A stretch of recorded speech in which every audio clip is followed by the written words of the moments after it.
What's the crack, guys? Let me talk to you. Today we will be reviewing Summerslam live from Cleveland Brown Stadium in obviously Cleveland, Ohio. And guys, what a show we got. What a show we got. Honestly, SummerSlam was on par with WrestleMania this year. Obviously, no one's going to take away from WrestleMania 40. WrestleMania 40 had it all. It was the absolute best. The absolute best. Started off with a banger of a match. Started off strong. The Women's World Heavyweight Championship match between champion Liv Morgan versus Rhea Ripley. And it was a really, really good match. But to be honest with you, the only disadvantage I have about all of these matches that happened at SummerSlam was I was watching it live that night. This is only my opinion. You guys probably have a different opinion. But to me, I feel like all the matches together were shorter than I expected.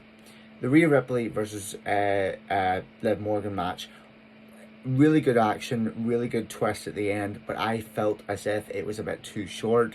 I felt as if it wasn't going to be as ferocious and fiery as we had thought.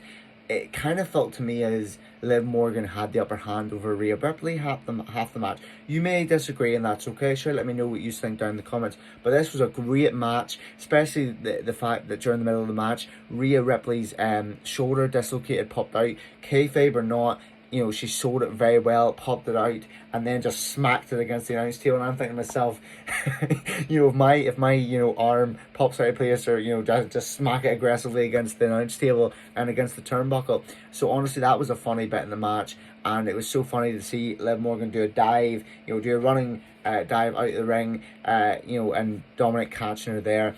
What I did not expect though was I originally thought that the plan was to have Finn Balor and JD betray Rhea Ripley, but it turns out we had a turncoat in our midst, because Dominic Mysterio, now to all of us, to all the viewers, especially myself, when I seen this happen during the match, I thought, oh my gosh, he's just cost Rhea Ripley the title. But I was thinking to myself, it was just inadvertently, he didn't mean to. But then the fact that the steel chair was thrown in the ring, and he was hoping to give it to Rhea Ripley, and then Liv Morgan took the opportunity, hit Oblivion, and retained the championship. And then what I found next was, Dominic was walking away just before they announced the winner, and he had a smile on his face. And I was thinking to myself, Dom, you do realize Liv Morgan just won. You screwed Rhea. But then, honest to gosh, honestly, the reaction from the commentators to what came next was priceless. The fact that, Dominic, helped Liv Morgan to her feet, hugged her, and then gave her a big smooch. Honest to gosh, Michael Cole and Pat McAfee, the things that they are allowed to say now, the commentators, I think we all can agree on this, the commentators have been given a whole new lease of life. Players took control. The commentators have been given a whole new lease of life. And with Raw going to Netflix in 2025, as well as the fact that PG era is basically in the damn bin, it just tells you that they're going to get even more control of what they want to say after Raw goes to Netflix and stuff like that. So honestly, Pat McAfee and Michael Cole. In fact, I think it was Michael Cole that after the match called Dominic a two-tithing son of a bitch. Like, honestly, it was so good. And then whenever Dominic was away up the entrance with Liv, I think Pat McAfee called him a piece of shit. Like, it was pure art to see. Like, it was pure art to see them not have them restrictions on them, just like that they would have in the previous administration.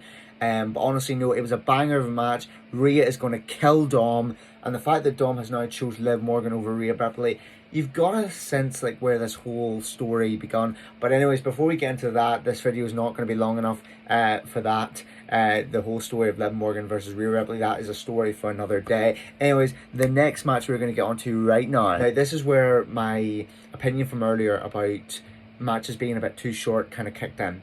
We had then Intercontinental Champion Sami Zayn defending the championship against Braun Breaker. Sorry, when I say Braun Strowman, my mind's everywhere. I've just been to the gym, you see. My mind's everywhere. But anyways, we had Sami Zayn defending against Braun Breaker. Now, this was a rematch from their first match at Money in the Bank. And honestly, I kind of felt like, the things that Braun Breaker messed up with the first time, he redeemed in this match. He was more ferocious. it's kind of as if Sami Zayn underestimated him. So the fact that Braun was able to, hit those two powerful spears, after Sami failing to hit the Luva kick, it was just so good. It was just so good. But then again, the only disadvantage I have about these matches, folks, is that it was too short, in my opinion.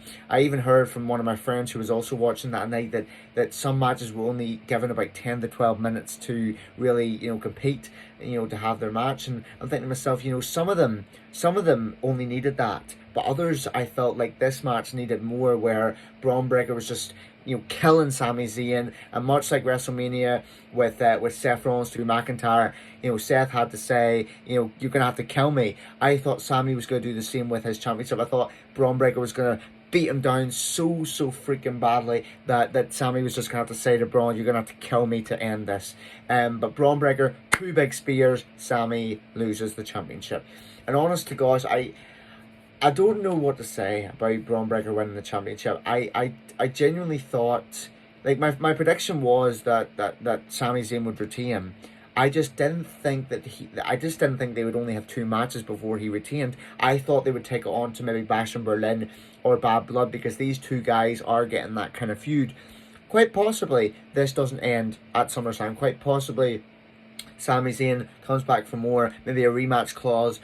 He works his way back to Bash in Berlin, or maybe even Bad Blood, or even my speculation was that Sami would retain, and then during a title defense, maybe tomorrow night on Raw or at Bash in Berlin, Braun Breaker would come back to deal more damage to Sami. But now that Braun Breaker's the champion, I'm happy for him. It's a new lease of life on Monday Night Raw, and for the WWE to have him as the Intercontinental Champion. So it'd be good to see what happens here. You got guys in the mid-card division on Raw at the minute, like Sheamus, Ilya Dragunov, Bronson Reed, Jey Uso. Like, even give the title to Jey Uso. Like, honestly, you could, and Sheamus deserves another run. He deserves another run of the Intercontinental Championship or the World Heavyweight Championship before that guy hangs up the boots. And I'm not saying he's going to do that anytime soon, but we have to think down the line. But what I'm going to say is, nope, this was a banger of a match. Went on a bit too short in my opinion, but at the end of the day, that's only my opinion. Probably wasn't like that to many others. But no, Braun Breaker absolutely showed Sami in this match why you shouldn't underestimate him. The dog ran wild in this match. So yeah, Braun Breaker is your new Intercontinental Champion. And now, for this match, I'm sorry, but I can't just give this a normal intro to a match. LA Knight, yeah! Finally did it. He finally did it. Triple H and the WWE finally listened to their fans when it comes to this guy. I had my fears, I'm not joking, but we all kind of knew. We all kind of knew, fear or not, that this guy was walking into Cleveland Browns Stadium at SummerSlam. Finally, we got the match we were looking for a whole year, basically. Logan Paul versus LA Knight. And we got it, and they killed it. There was a moment in the match where it looked like Logan Paul had the brass knuckles. He hit LA on the ring apron there, and LA was down. And Logan Paul was going to do that, that move that he does, his finisher. And honestly, I thought it was over. And then LA Knight catches him. BFT, blood force trauma, 1, 2, 3, and LA Knight is your new United States champion. I couldn't be prouder. I really couldn't. This guy deserves it. He deserves it because of everything he's gone through. This guy's worked his ass off for a whole year. Blood, sweat and tears, everything. He has been in Money in the Bank, 2 Money in the Bank matches, which he failed. He has been in a WWE Championship match, 2 of them in fact, and he has been in the Elimination Chamber qualifying for the World Heavyweight Championship. So honestly, this guy deserved his first major singles title run, and he got it. He got it in the form of the United States Championship, and I couldn't be more proud of him. I couldn't be. And to be honest with you, I think we all had the same fear that if LA Knight did not win this match, we didn't really know what was after this for him. And I'm just being honest with you. I'm so glad that they finally gave him the championship. I continue to look back on this moment and think to myself, this is something new to me. I've never seen him win a championship before. Like, what's the potential? Like, you got guys, we're talking about the Intercontinental Championship feud and stuff like that on Monday Night Raw. But on SmackDown, you got guys like Carmelo Hayes, you got guys like Bobby Lashley, even, who's not even he's not even shown on television at the minute. You got guys like Santos Escobar. all those guys, even Kevin Owens. But no, honestly, it was a really, really good moment for him. He deserved this moment, and I couldn't be happy for him. I couldn't be more than happy for him. Honestly, I really couldn't be happier for him. The question is now, how do they handle this from now? Triple H has got a lot of booking decisions to make. We want to give, like, the United States Championship had a lot of damage done to it because of Logan Paul's reign, which only had 2 title defenses. Like, come on.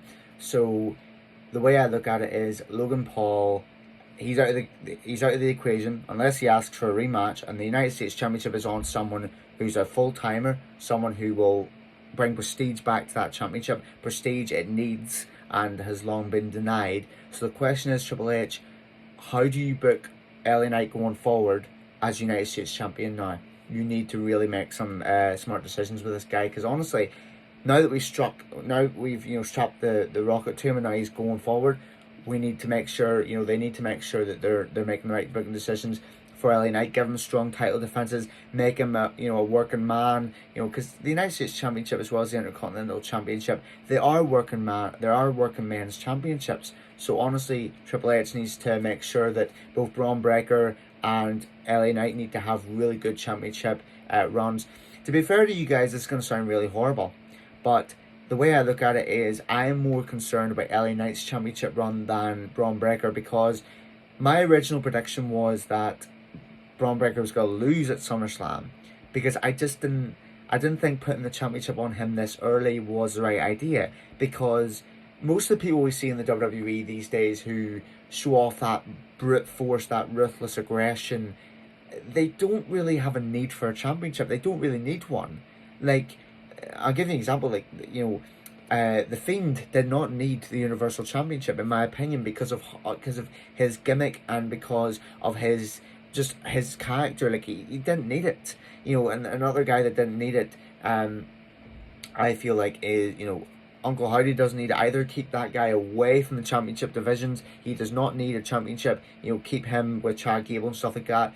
There's a lot of people in WWE history who have had title runs who really did not need them. So, in my opinion, LA Knight is my guy. This guy needed a championship run. Triple H, thank you. You cooked with this match. It is Nia Jax versus Bayley. Nia Jax defeated Bayley at SummerSlam. The Women's Championship at SummerSlam. And honestly, this match was everything it needed to be. And to be honest with you, I'm just going to be honest with you. In my mind, I wasn't too pushed about this match. And I wasn't too pushed about this match because I felt as if, the last couple of months, Bayley has just been handed opponents with no real storyline. Like, there's nothing wrong with Bayley. Bayley is a great women's champion. You gotta love her. She's one of the four horsewomen. But at the same time, since WrestleMania, she really hasn't had that championship run that people would have desired of her. Like, Backlash, I can't even remember who she faced at Backlash, in my opinion. Sorry. Clash at the Castle, she faced Piper Niven. And then, obviously, King of the Ring and Money in the Bank. Money in the Bank, she faced, who was it? I can't even remember, to be honest. Money in the Bank. But, Tiffany Stratton came out as well, so she did. Tiffany Stratton came out, and it looked like she was about to cash in the women's Money in the Bank contract, but that sort of looked at the end as if it was like, kind of like a farce to distract Bayley. So Nia Jax hit her finisher twice and pinned the champion. So can't say I'm not very proud of her. I am very proud of her, but the question is, where do we build it from here? I would just build it as, build up a feud from the alliance of Nia Jax and Tiffany Stratton, build up that alliance. And so that's where you go with from that. So yes, congratulations to Nia Jax for that. So coming to the end of the Premium Live event, we had the last few matches. Number 1, Drew McIntyre defeated CM Punk, to my shock, because I genuinely thought CM Punk was going to win this match. I had that in my mind because of the fact they built it up for so long, that CM Punk was just going to keep getting one over Drew McIntyre all the time, and it was just going to piss him off so much. So the fact that Drew McIntyre actually came out the victor of this match, it was really surprising to me. And the Seth Rollins was obviously the special guest referee for this match. This match was awesome. I loved how Seth Rollins had times during the match where he just didn't care. He was playing about, tying his shoelaces, sitting up, just enjoying himself in the turnbuckle. And there's times where McIntyre was wanting to hurt CM Punk that bad in a way that you really should get disqualified. Seth just looked at it and he was like, yeah, I don't care, go ahead. You know, he looked at it and he was like, should I deal with it? And then he was just like, yeah, just go ahead, I don't care. And then what I found was, I love CM Punk, like, I do. And I was really hyped to see his return. But he almost looked like he was really rusty in this match. That's the only disadvantage I have about this match. He looked like he was really, really rusty. And, you know, please let me know, anyone else in the comments, you know, do you feel the same way about him looking at this match? Was he really rusty? To me, he was, and the fact that he let his emotions get the best of him with that bracelet during the whole match. You know, Drew McIntyre put it on his arm, so did Seth Rollins then, but Seth Rollins did it for a different reason. And then Seth Rollins gave the hard truth to him, you know, don't focus on me. I don't even want you here. I don't care about you.